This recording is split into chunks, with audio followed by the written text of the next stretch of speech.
चंद्रयान-3 सिर्फ 25 किलोमीटर दूर है चांद से और भारत को यह बनाकर रहेगा स्पेस सुपर पावर। दोस्तों यहां पर चांसेस ये है कि भारत दुनिया का ये पहला देश बनेगा जिसने चंद्रमा के साउथ पोल पर, फार साइड पर, जो डार्क साइड है वहां पर पहला कदम रखा। और ये वही साउथ पोल है जहां दुनिया उतरना चाहती है, जहां दुनिया खोज करना चाहती है पानी की, और पानी अगर मिल गया तो चांद पर बस्तियां बसाना। चांद पर ऐसा स्टेशन, स्पेस स्टेशन बनाया जा सकता है, लॉन्च पैड बनाया जा सकता है कि सौर मंडल को समझने में मदद कर सकता है। दोस्तों भारत बन सकता है सुपर पावर। लूना 25 का जब संपर्क टूट गया रशिया से, तब से ये कयास लगाने शुरू हो चुके हैं कि क्या अब साउथ पोल पर अगर कोई पहले उतरेगा तो वो सिर्फ और सिर्फ चंद्रयान-3 ही हो। और दोस्तों यहाँ पर सही बात तो यही हो रही है कि चंद्रयान-3 अगर साउथ पोल पर पहले उतरता है तो नंबर 1 एक चीज तो कंफर्म हो जाती है, जिस तरीके से अमेरिका ने उस जगह को एक कल्चरल हेरिटेज साइट में कन्वर्ट कर दिया है, जिस जगह पर नील आर्मस्ट्रांग ने, पहले मानव ने यहां पर पहला कदम रखा था। और यहां पर उसने ये बता दिया था कि पूरी दुनिया को अपनी सहमति दे दी थी कि इस जगह को अमेरिका से कोई नहीं ले सकता। ये दुनिया के लिए, मानव जाति के लिए, ह्यूमैनिटी का पहला कदम था। और दोस्तों ये बात तो सही है कि दुनिया भर में एक बात कही गई है, किसी भी देश का, किसी भी कंट्री की अगर बात की जाए तो एस्ट्रॉइड वहां पर है, कोई उपग्रह है जैसे कि चंद्रमा, या फिर अगर कोई भी ग्रह या उपग्रह हो, वहां पर किसी भी एक देश का कब्जा, यहाँ पर देश की स्वामित्व नहीं रह सकती। लेकिन दोस्तों कुछ चीजें ऐसी होती है जो हमेशा सब्जेक्ट चेंज करती रहती है, और ऐसा ही कुछ होगा जब स्पेस में जियोपॉलिटिक्स की बात आ जाती है। चंद्रमा पर जो होल्ड करने की बात आती है, अलग अलग देशों की पहुंच और अलग अलग मशीनरीज अपने बेस बनाना शुरू करेंगे, और वहां से जो वैल्यूएबल चीज है उसे निकालना शुरू किया जाएगा। जहां से सबसे पहला कब्जा जो किया जाएगा वो जगह उस देश के हिसाब से वो उसकी होगी। और इस हिसाब से अगर देखा जाए तो चंद्रयान-3 जहां पर कदम रखेगा साउथ पोल पर, उस जगह पर कहीं ना कहीं भारत का कब्जा तो हो ही जाएगा। दोस्तों और आपको बता दें कि जहां पर ये उतर रहा है चंद्रयान-3, इसमें एक ऐसी जगह भी नहीं है जो हाईली ऐसी प्लेस है जहां पर पानी मिलने की बहुत ज्यादा गुंजाइश है। तो पूरे चंद्रमा पर कहीं अगर बसने की बात आती है, जहां कॉलोनी बनाने की बात आती है, जहां पर फायदा निकल सकता है, वो जगह एक छोटा सा इलाका ही है, और वो है south pole of the moon, जहां पर चंद्रयान-3 उतरने के लिए जा रहा है और बेहद सही डायरेक्शन में आगे बढ़ रहा है। दोस्तों जब चंद्रयान-3 पहले उतरेगा साउथ पोल पर और इतिहास रच देगा, ना सिर्फ भारत को चौथा देश बना देगा जिसने ना सिर्फ चंद्रमा पर सॉफ्ट लैंडिंग को अचीव किया है, बल्कि भारत बन जाएगा पहला राष्ट्र जिसने पानी के एकदम करीब चंद्रमा के साउथ पोल पर उतरने की जो है वो चेष्टा की और बहादुरी की, और उसमें सफल भी हुए। दोस्तों अब यहाँ पर देखना ये होगा कि आने वाले वक्त में कौन कौन सी चीजें खोजी जा सकती है। पहले तो हमें सबसे पहले ये वेट करना होगा कि 23 अगस्त जब आएगी, ये तारीख जब चंद्रयान-3 एक्चुअल में लैंडिंग अटेम्प्ट करेगा ल्यूनर सरफेस के ऊपर, तो चंद्रमा की मिट्टी पर अपने कदम रखने की कोशिश करेगा। और अभी बात करें तो सक्सेसफुली आज की डी ऑर्बिटिंग, डी बूस्टिंग की गई, और इसरो ने इस इंफॉर्मेशन को अपनी वेबसाइट में भी अपडेट किया।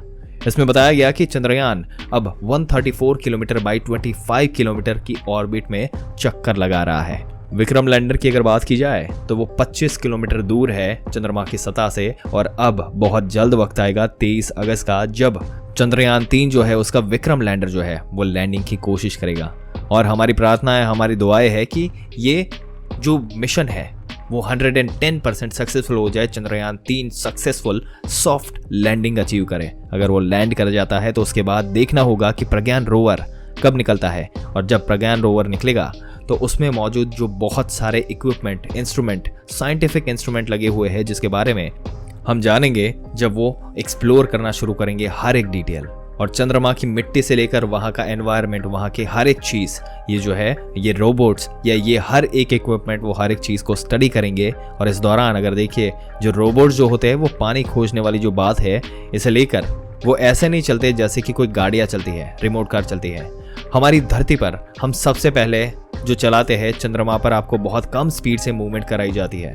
और यहाँ पर 14 दिनों के अंतराल में, 14 दिनों के इंटरवल में जितने दिन में वो ऑपरेट करने वाला है, आपको बता दे ये पूरा मिशन 14 दिनों का है। और इस टाइम के बाद ये मिशन जो है वो काम का नहीं रहेगा।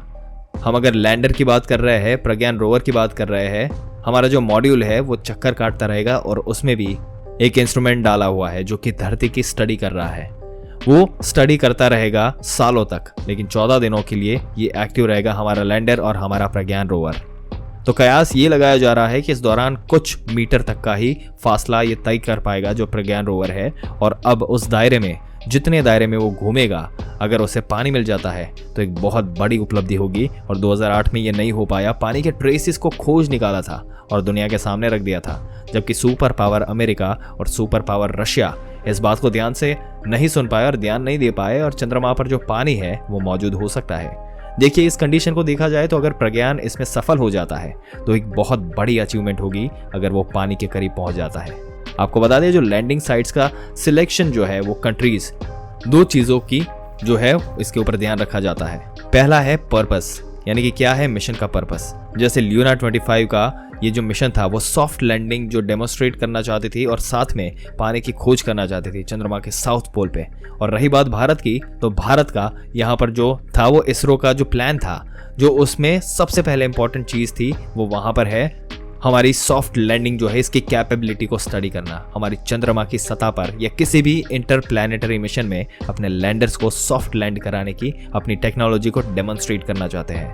दुनिया भर के सामने ये बताना चाहते हैं कि हम कर सकते हैं चंद्रमा पर, अगर चंद्रमा पर उतारा गया तो किसी भी ग्रह पर उतार सकते हैं, लैंडिंग सक्सेसफुली कर सकते हैं। और ये उनका प्लान था, अगर ये गोल है उतारने का तो सबसे पहले यहाँ पर लैंडिंग हो सकती है।